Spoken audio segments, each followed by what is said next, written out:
અને હવે વાત કરીશું ભરૂચની, જ્યાં રસ્તા પર ખાનગી જેસીબી ફરી વળતા મામલો ગરમાઈ ગયો હતો। આપને કહી દઈએ કે ભરૂચના અંકલેશ્વરના સંજયનગર વિસ્તારમાં કોંગ્રેસ નગર સેવિકાના સગા સંબંધીએ નગરપાલિકાને બનાવેલો રસ્તો જેસીબી લાવીને ખોદી કાઢતા મામલો ગરમાયો છે।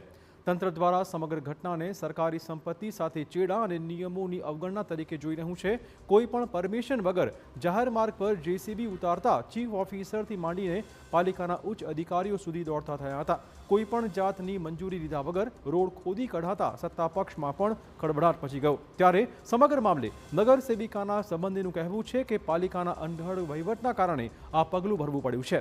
શહેજાદ પટેલનું કહેવું છે કે આરસીસી રોડ પર ડામર પાથરવામાં આવતા ખાડા પડી ગયા હતા અને લોકોને ભારે હાલાકીનો સામનો કરવો પડતો હતો, જે કારણે જ રસ્તા પરથી ડામર દૂર કરાયો છે। આ સાથે શહેજાદ પટેલની સામે ખોટા આક્ષેપો કરવામાં આવી રહ્યા હોવાનો પણ આક્ષેપ થઈ રહ્યો છે।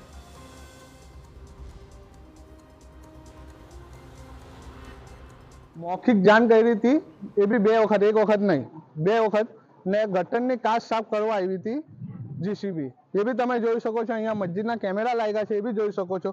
ને આ અમે કરાયું છે કે કેમ કે અહીંયા સ્થાનિક લોકોને પ્રોબ્લેમ થાય છે, તો આ વિશાલ ચૌહાણ અને સફી મુસાની એ ચાલથી બધું આ ખોટું ખોટું લખે છે મારા વિશે। આ સમગ્ર ઘટનાને નગરપાલિકા પ્રમુખે વખોડી કાઢી છે। આ સાથે જ સમગ્ર મામલે પોલીસ ફરિયાદ નોંધીને વધુ કાર્યવાહી શરૂ કરાઈ છે। અંકલેશ્વર નગરપાલિકાના વોર્ડ નંબર 4ની અંદર સંજયનગર વિસ્તાર આવેલો છે।